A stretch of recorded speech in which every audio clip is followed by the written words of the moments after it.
Assalamualaikum warahmatullahi wabarakatuh. Masih di tema 3, subtema 1. Untuk kali ini pembelajaran 6 ya. Materinya PPKN dan Bahasa Indonesia. PPKN kalian akan mempelajari tentang hak dan kewajiban, sedangkan Bahasa Indonesia kalian akan belajar tentang wawancara. Selanjutnya, yang pertama, di eksplorasi materi ini kalian mempelajari bahasa Indonesia dulu, itu tentang wawancara. Apa itu wawancara? Wawancara itu suatu cara untuk mengumpulkan data atau memperoleh informasi dengan mengajukan pertanyaan langsung kepada narasumber atau otoritas. Nah, narasumber itu apa? Narasumber itu orang yang memberi atau mengetahui secara jelas tentang sebuah informasi. Nah, misalnya kalian melakukan wawancara. Wawancara itu pada intinya adalah menanyakan banyak hal ya. Kalau wawancara itu seperti itu. Bahasanya itu mengumpulkan data atau memperoleh informasi, tapi pada intinya itu tentang mengajukan pertanyaan-pertanyaan kepada seseorang gitu ya. Biasanya kalau ada pertanyaan banyak sekali itu disebut dengan wawancara. Kemudian narasumber itu orang yang memberi informasi. Jadi narasumber itu orang yang tahu persis, orang yang tahu jelas sebuah informasi ya, atau disebut dengan informan, yaitu sumber informasi. Jadi orangnya itu bisa disebut narasumber atau informan. Jadi kalau kalian melakukan wawancara kepada seseorang, nah seseorang itu yang disebut narasumber atau informannya. Gitu ya. Terus tujuan wawancara. Tujuan wawancara itu yang pertama sebagai bahan informasi. Misalnya berkaitan dengan masalah sosial, politik, ekonomi, bisa juga kesehatan, pendidikan, dan lain sebagainya. Banyak ya informasinya yang dibutuhkan apa gitu.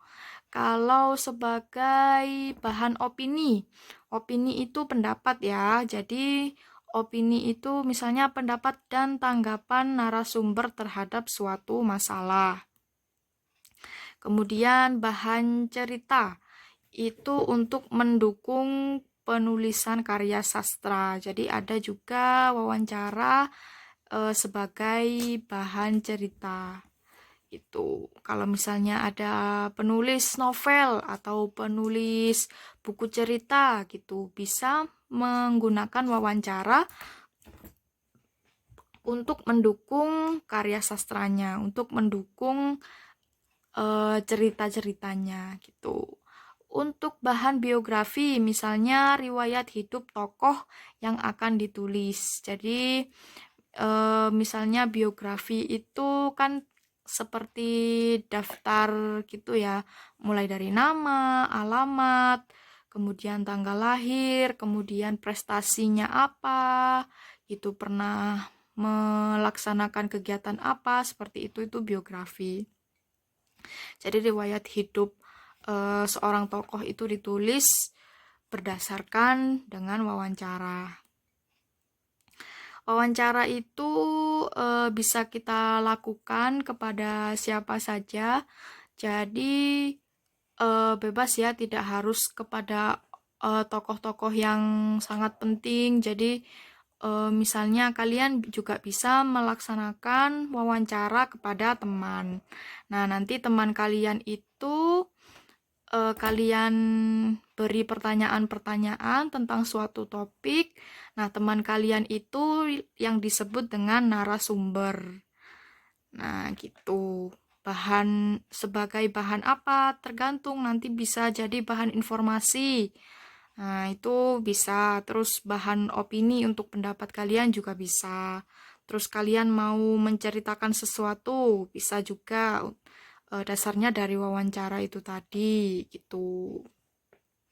Macam-macam. Kalau tujuan wawancara itu seperti itu. Jadi wawancara tidak harus yang kepada orang-orang yang sangat penting saja ya, antar teman juga bisa wawancara. Intinya adalah mengajukan banyak pertanyaan tentang suatu topik. Itu wawancara ya. Kemudian tahap-tahapnya wawancara itu yang pertama menentukan topik wawancara. Nah, topiknya yang mau dibahas apa nih? Misalnya kalian mau mewawancarai seorang dokter. Nah, seorang dokter itu kalian mau topiknya yang kalian tentukan adalah tentang COVID atau corona. Nah, itu misalnya topiknya seperti itu. Kemudian menentukan narasumber. Narasumber itu orang yang diwawancarai kan. Jadi narasumbernya misalnya kalian tentukan yaitu seorang dokter yang ada di Kota Malang, salah satu saja ya. Kemudian mengetahui identitas narasumber secara umum. Jadi identitas narasumbernya itu namanya siapa, kemudian rumahnya di mana, kerjanya di bidang apa, jabatannya apa, seperti itu. Identitas ya. Siapa narasumbernya kita harus tahu. Ya, yang bisa sesuai dengan topik yang akan kita ajukan atau yang sedang kita bahas. Kemudian yang selanjutnya yang D, menghubungi atau mengonfirmasi narasumber yang akan diwawancarai. Nah, kita tahu kalau kita mau mewawancarai seorang dokter itu kita tahu kemudian itu sudah sesuai dengan topik yang akan kita lakukan wawancara, tapi kita juga harus menghubungi narasumber tersebut. Bisa nggak untuk melakukan wawancara gitu. Jadi wawancara itu tidak bisa seenak hati kita. Misalnya kita mau menentukan wawancara hari ini, tanggal ini, itu kita tidak orang narasumbernya itu tidak bisa mengikuti kita. Jadi kita harus janjian ya. Atau bisa juga kita yang mengikuti narasumbernya. Ya. Kemudian yang E, membuat garis besar atau daftar pertanyaan. Nah, sebelum kalian melakukan wawancara, kalian harus nyatet dulu nih apa aja yang mau kalian tanyakan. Misalnya, kalian mau tanya tentang apa aja. Misalnya yang pertama, dokter itu tahu tentang corona nggak? Corona itu apa? Kalian tanyakan seperti itu. Kemudian, sebetulnya corona itu datangnya dari mana, penyebabnya apa, gitu. Kemudian apalagi ya, bagaimana cara mencegahnya, gitu. Ada tips-tips, saran-saran agar tidak mudah tertular corona seperti itu. Jadi kalian buat daftar pertanyaan dulu ya, itu yang E. Kemudian yang F, mempelajari masalah yang berkaitan dengan topik wawancara. Nah, di poin F ini, kalian sebelum melakukan wawancara, kalian harus tahu dulu tentang corona itu ya. Jadi nggak hanya kalian menanyakan banyak hal kepada narasumber atau informan itu tadi, tapi kalian juga harus mewawancarai, maksudnya harus mengetahui, mempelajari corona itu apa. Jadi kalian juga nanti bisa nyambung pemikirannya sama orang yang kalian wawancarai gitu. Sama nggak dengan apa yang sudah kalian ketahui gitu.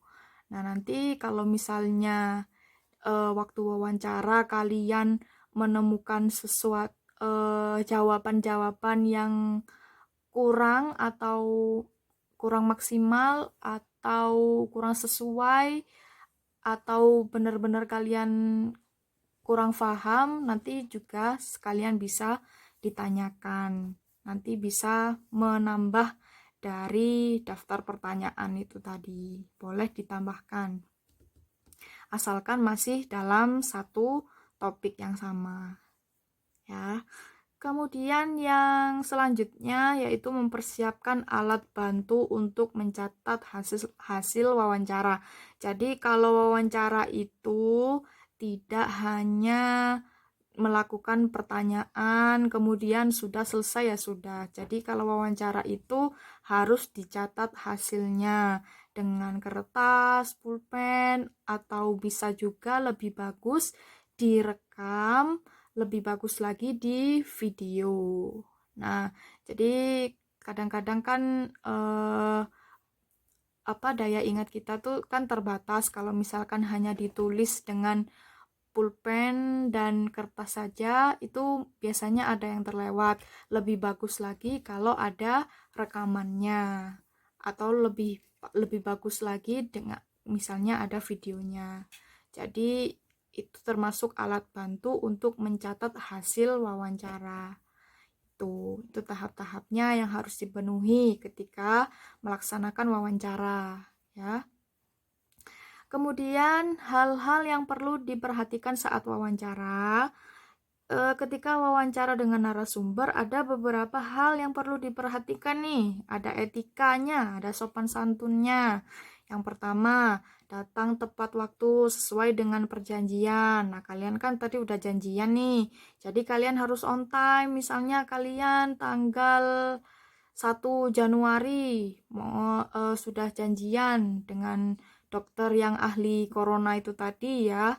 Janjian jam 9 pagi ya, kalian harus datang jam 9 pagi. Kalau bisa malah sebelum waktu kalian janjian, kalian sudah harus datang duluan, itu lebih bagus lagi. Ya, jangan molor-molor kalau misalkan melaksanakan wawancara. Kemudian bersikap sopan santun, wajar, dan ramah. Nah, jadi kalian juga melaksanakan wawancara itu harus sopan, gak boleh seenaknya sendiri, harus ramah. Jadi dokter, bagaimana kalau misalnya corona itu nanti ciri-cirinya orangnya itu seperti apa gitu. Jadi dok, gak boleh kayak apa ya, gak ramah gitu, kayak ya ngurangi senyum gitu nggak boleh. Kalian harus ramah gitu ya, biar enak ngobrol sama narasumbernya. Oh jadi gitu ya dokter ya, gitu.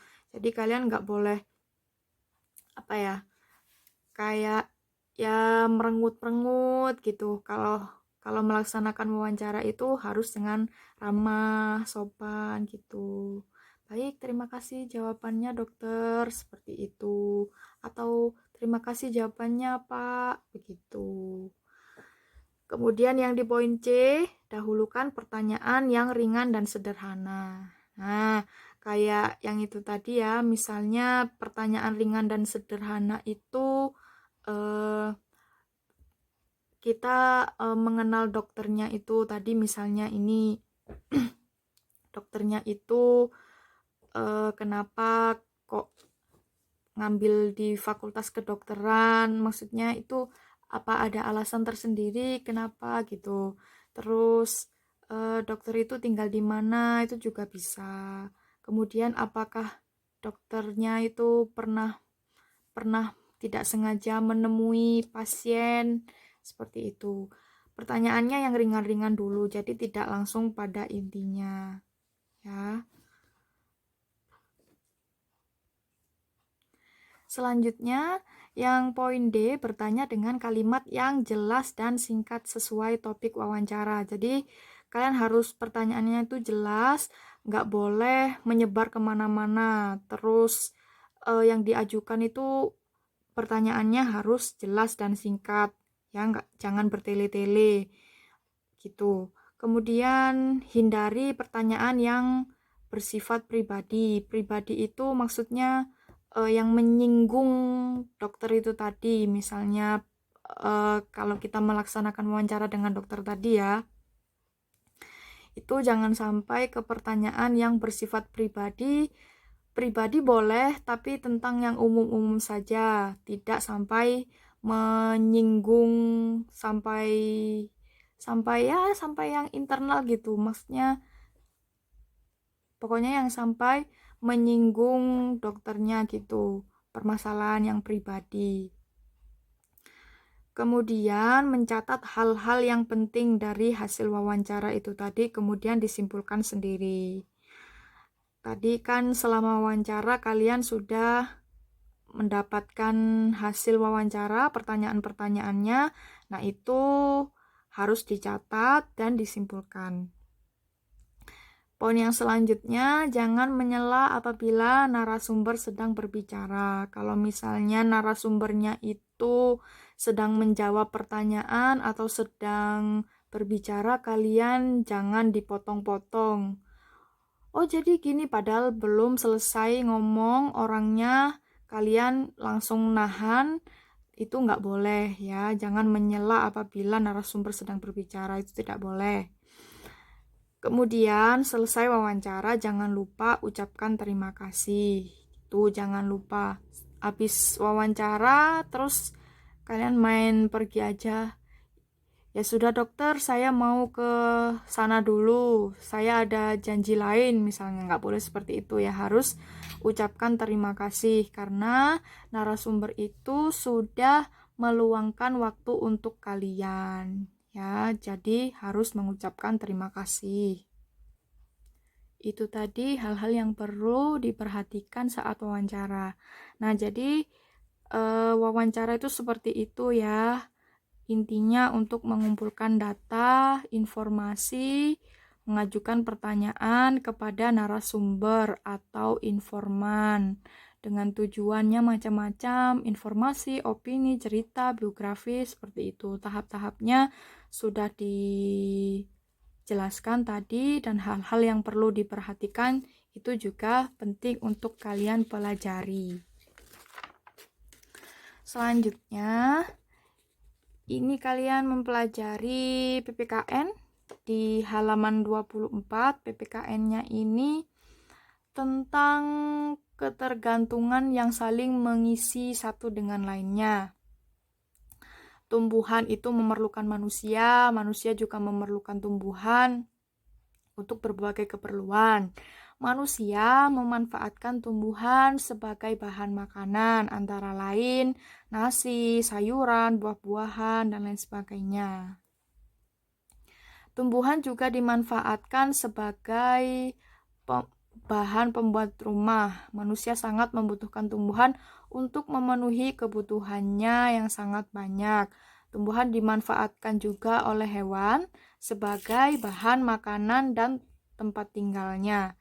Hewan pemakan tumbuhan seperti kambing dan sapi memakan rumput sebagai makanan utamanya. Sementara beberapa hewan seperti berbagai jenis burung juga memanfaatkan tumbuhan sebagai sumber bahan makanan dan tempat tinggal. Jadi di sini intinya di PPKN 3.2 dan 4.2 ini bahwa manusia, hewan, dan tumbuhan itu memiliki ketergantungan yang saling mengisi. Ya, memiliki rasa saling bergantung itu yang di paragraf terakhir itu. Manusia, hewan, dan tumbuhan memiliki rasa saling bergantung satu sama lain, tidak dapat dipisahkan.